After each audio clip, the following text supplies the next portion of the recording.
Pai dos seus irmãos, graças a Deus por tudo que Deus tem feito em nossas vidas. Hoje, a nossa lição de número 11 e o nosso tema é a lâmpada arderá continuamente. E, meus irmãos, vamos falar hoje do castiçal que ficava dentro do tabernáculo, que também tinha no templo, que devia ficar aceso continuamente, ou seja, a luz não poderia se apagar. Aqui no nosso textuário que está em João capítulo 8, versículo 12, diz assim: falou-lhes, pois, Jesus outra vez, dizendo: eu sou a luz do mundo. Quem me segue não andará em trevas, mas terá a luz da vida. Então, esse castiçal faz uma alusão acerca da luz de Jesus. De Jesus, nós vemos que não pode, a luz de Jesus não se apaga. E nós, como servos de Deus, devemos ter a mesma consciência, não deixar a luz do Senhor na nossa vida também se apagar. Por quê? Porque nós somos a luz deste mundo. A nossa verdade prática diz assim: tal como as lâmpadas do tabernáculo brilhavam continuamente, assim devemos nós resplandecer neste mundo de apostasia, iniquidade e trevas. Então, meus irmãos, nós vemos que neste mundo tão terrível, tão complicado ao qual nós estamos vivendo, nós temos que resplandecer. A luz de Jesus precisa resplandecer nas nossas vidas. E de que forma que nós resplandecemos a luz de Jesus na nossa vida neste mundo? É obedecendo a sua palavra. Por quê? Porque o Senhor falou que como queria o castiçal, como deveria ser feito, que tipo de substância deveria colocar ali para que não viesse se apagar. O que? O azeite. O azeite deveria ser colocado ali para que não viesse se apagar. E também agora a nossa leitura bíblica em classe. E falou o Senhor a Moisés, dizendo: ordena aos filhos de Israel que te tragam azeite de oliveira puro, batido, para a luminária, para acender as lâmpadas continuamente. Arão as porá em ordem perante o Senhor continuamente, desde a tarde até a manhã, fora do véu do testemunho, na tenda da congregação. Estatuto perpétuo é pelas vossas gerações. Sobre o castiçal puro, porá em ordem as lâmpadas perante o Senhor continuamente. Toda a casa tinha esse tipo de coisa para poder alumiar o ambiente. E nós vemos aqui que na casa de Deus não era diferente. No tabernáculo também tinha que existir o castiçal. Deveria existir o castiçal e ter o azeite para que não viesse se apagar a luz. Ou seja, nós vemos que foi uma ordenança do Senhor falando para Arão, falando: olha, eu quero desse jeito. Nós vemos, meus irmãos, que no livro de Levítico, desde o começo da nossa lição, do nosso trimestre, nós vemos que como a forma de culto que Deus queria, como que Deus queria que fosse colocado os elementos no seu tabernáculo e também lá na frente no templo. E aqui na nossa introdução diz assim: o candelabro era o objeto de maior destaque no interior do tabernáculo. Por ser todo de ouro e pela luz que emitia, se levarmos em conta a sua simbologia, concluiremos que ele representava o testemunho e o serviço do ministério levítico. O brilho singular e constante indicava que todas as obrigações sacerdotais e congregacionais estavam sendo rigorosamente cumpridas de acordo com a orientação divina.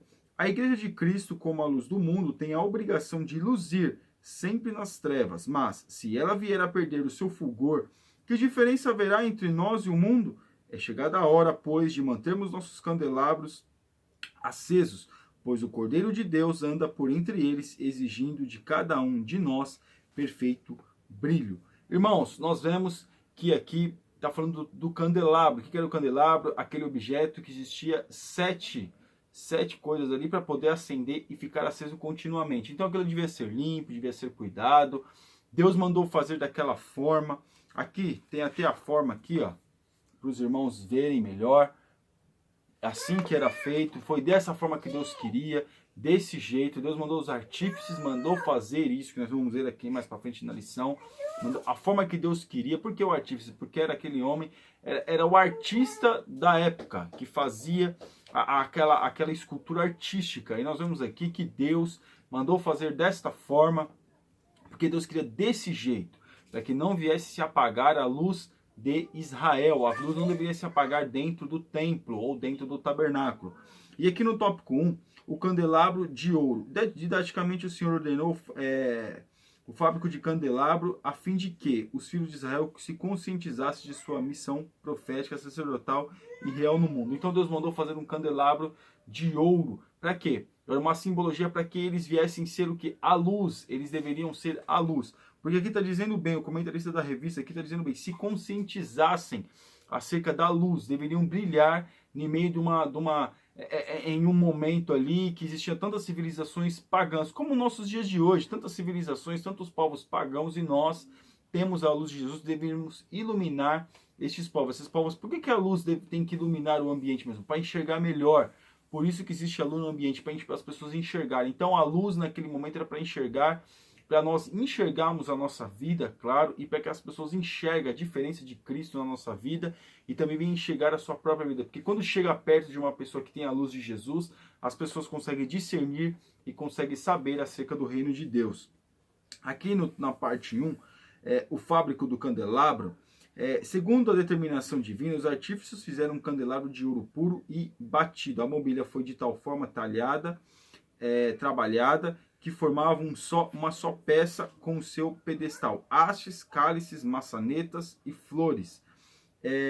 Em seu feito, Bezalel e Aholiabe precisaram de um talento de ouro, de 35 a 40 quilos aproximadamente. Ou seja, o candelabro era um candelabro pesado, foi feito tudo de uma forma que Deus queria.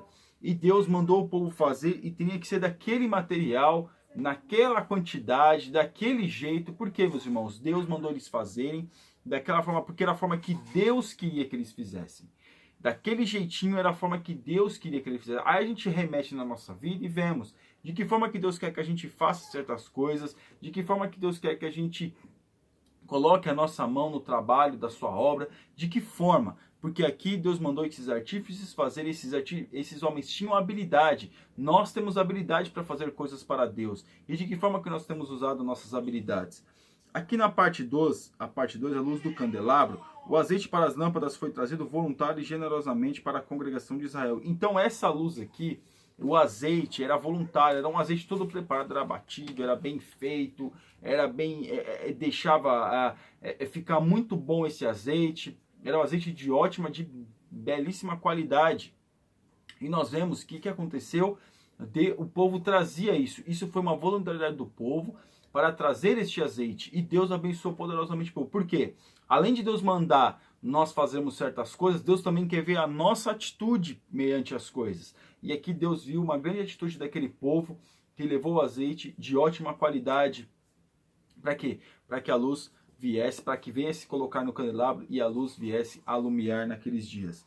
Parte 3. O seu lugar no tabernáculo. Para quem entrava no lugar santo, o candelabro de ouro ficava no lado esquerdo ou na parte sul do tabernáculo. Então, quando ele entrava no tabernáculo, ficava do lado esquerdo. Nós vemos vários elementos ali no tabernáculo, a qual Deus mandou.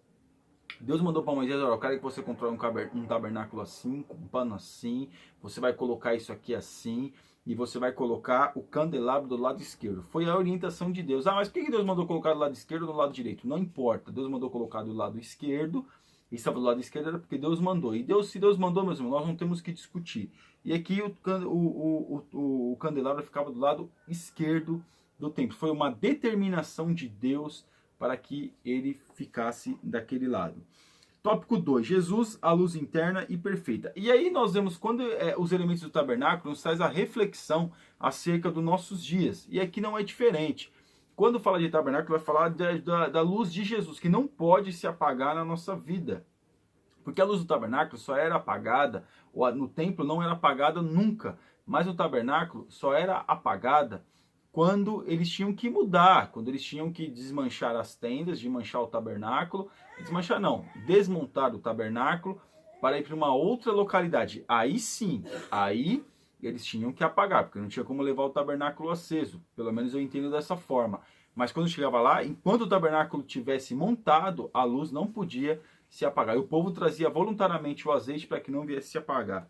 E aqui na parte 2, aí vai falar do tabernáculo e vai fazer uma alusão acerca de Jesus. O candelabro simboliza Jesus Cristo, a sua igreja e cada um de nós. Ou seja, nós fazemos parte desse candelabro, meus irmãos. Nós não podemos deixar a nossa luz se apagar. Deixar a nossa luz brilhar é uma voluntariedade da nossa parte. Nós somos voluntários a não deixar a luz de Deus se apagar. Mas para essa luz se apagar, para essa luz continuar acesa na nossa vida, existe toda uma determinação do Senhor. Que tipo de azeite nós temos que colocar, E nós temos que colocar o nosso melhor. O azeite, meus irmãos, que era colocado no tabernáculo, que era colocado no candelabro, era o melhor. Então nós temos que dar o nosso melhor para nosso azeite, para o nosso fogo não se apagar. A luz da nossa vida, melhor dizendo, não se apagar. E Jesus, a luz do mundo. No Apocalipse, o Senhor Jesus anda livremente entre os candelabros. Na descrição do evangelista, observamos que somente a luz do Cordeiro é capaz de levar os castiçais a refugir, ou seja, é maior do que o castiçal. Somente a luz de Jesus ali naquele momento era maior do que o castiçal, ou do candelabro, era maior. Então a luz de Jesus alumiava, dava muito mais luz do que o candelabro, do que o castiçal. Então, nós vemos aqui que a luz de Jesus é maior. Então, se a luz de Jesus brilha na nossa vida, tem que brilhar cada vez mais intensa, tem que ser o brilho do Senhor na nossa vida. 2. A igreja é a luz do mundo. Aos seus discípulos, o Senhor Jesus foi claro e decisivo. Vós sois a luz do mundo. Então, nós somos essa luz que ilumina em meio às trevas, que ilumina em meio às trevas. Nós temos que brilhar. Você tem que brilhar no seu trabalho, na sua escola. Eu também tenho que brilhar aonde eu passar, no meu trabalho, onde eu viver. Eu tenho que brilhar na sociedade, na vizinhança. Nós temos que brilhar aonde nós estivermos. Então é necessário, é muito importante que nós venhamos brilhar aonde nós estivermos. E aqui no 3, o crente como luz do mundo. Individualmente, o Senhor Jesus exorta cada crente a agir como luz do mundo. Nós temos que brilhar de forma coletiva, como nós falamos aqui, como igreja, e também como individual, que nós já até antecipamos. Mas todos nós temos que brilhar dentro da igreja, temos que brilhar fora da igreja, temos que brilhar em todos os lugares. Por quê? Porque o Senhor Jesus nos chamou para brilhar. Não brilhar como estrela, falar que vai ficar famoso, olha, ele está... Não, brilhar, meus irmãos, é você iluminar o ambiente ao qual você vive, que as pessoas venham enxergar melhor o que está acontecendo com a vida delas, o que está se passando na vida delas. E o tópico 3, mantendo a luz brilhando continuamente. A fim de que essa nossa luz brilhe continuamente, mantenhamos essas 3 coisas básicas: nossa união com Cristo, nossa comunhão fraternal e nosso testemunho diário, que é aquilo que nós já falamos. É o dia a dia que vai dizer se realmente a luz de Jesus brilha em nossa vida, se não brilha. E aqui o candelabro, ele nos incita, ele nos leva a refletir acerca da nossa vida, acerca do nosso brilho nessa terra. E a parte 1, nossa união com Cristo. Para reluzirmos como luz do mundo, nossa união com Cristo é imprescindível, ou seja, estar com o Senhor é imprescindível para poder alumiar. Para poder ter combustível para iluminar este mundo, nós temos que estar junto com Cristo. Aqui vai dizer que o candelabro visto por Zacarias ardia forte, forma ininterrupta, pois estava ligado a um vaso de azeite, e esse, por sua vez, achava-se conectado às 2 oliveiras. Então, o vaso de azeite estava conectado, o candelabro visto por Zacarias estava conectado a 2 vasos de azeite e que não deixava se apagar aquela luz. Aquela luz era alimentada dia e noite. Assim como Jesus pode fazer na nossa vida, nos derramar a unção como deixou para nós o Espírito Santo, e nós podemos ter o contato com o Senhor dia e noite. Na parte 2 aqui, diz assim: nossa comunhão fraternal. O candelabro, embora se destacasse por seus ricos e variados detalhes, formava uma única peça. Ou seja, era uma peça, como nós já falamos, era uma peça única, que tinha, vamos dizer assim, muita coisa ali. Alguns dizem que não tinha emenda, e não tinha emenda o candelabro, porque ele era batido, foi um ouro, ele foi batido, ele foi derretido, vamos dizer assim, e foi feito um candelabro. Então não tinha emenda. Então era uma peça única, não foi emendada, era uma peça única. Então, meus irmãos, nós somos peças únicas no reino dos céus. Você sabe que não tem outra pessoa, não existe outra pessoa com o seu DNA. Não existe, você é único, nós somos únicos nessa terra. Nós temos a nossa genética única. Então, meus irmãos, aqui era uma peça única. E nós vemos que Deus falou como queria que fosse feito. Parte 3, nosso testemunho diário. Nosso testemunho cotidiano não deixa de ser uma expressão profética, pois de forma veemente protesta contra o pecado Lembremos-nos de que o candelabro era adornado por figuras de amendoeiras, nas quais brotavam a luz gloriosa. Então, tinha, claro, um desenho, tinha os desenhos que Deus mandou fazer, Deus queria que fizesse aqueles desenhos, e eles fizeram. Então, era uma forma, meus irmãos, de as pessoas entenderem, porque tudo era um simbolismo. Então, era uma forma de eles entenderem acerca daquilo que Deus tinha mandado eles fazer, daquilo que Deus requeria deles no dia a dia. E aqui ainda diz mais, essa foi a árvore que marcou o chamamento do profeta Jeremias. Aqui vai falar da amendoeira. Na tipologia profética, ela é a árvore despertador, por ser a primeira a florescer na primavera. Era uma árvore que florescia, que era a primeira a florescer na primavera. Ou seja, nós temos que dar frutos. Além de iluminar o ambiente, nós temos que dar frutos. E agora a nossa conclusão. Jesus anda por entre os castiçais, ele vê nossas obras, sonda nossas intenções e mede a intensidade de nossa luz. Supervisionando-nos, o Senhor remove e tira castiçais. Como está a nossa lâmpada? Como está a nossa lâmpada? Ela tem de estar rigorosamente limpa, a fim de brilhar intensamente neste mundo tenebroso, e que Deus nos ajude. Que Deus nos ajude a não deixar a luz de Senhor Jesus se apagar na nossa vida, que nós venhamos brilhar intensamente. E que Deus abençoe os irmãos. Você ainda aqui no nosso canal está convidadíssimo a assinar. Também queria dizer para os irmãos que é bem provável que eu só vou conseguir voltar a gravar as aulas só no próximo trimestre. No próximo trimestre, só no começo do ano que vem, já que eu estou de mudança. Que os irmãos orem por mim, orem pela minha família, e que Deus abençoe os irmãos. Fiquem na paz. Deus abençoe.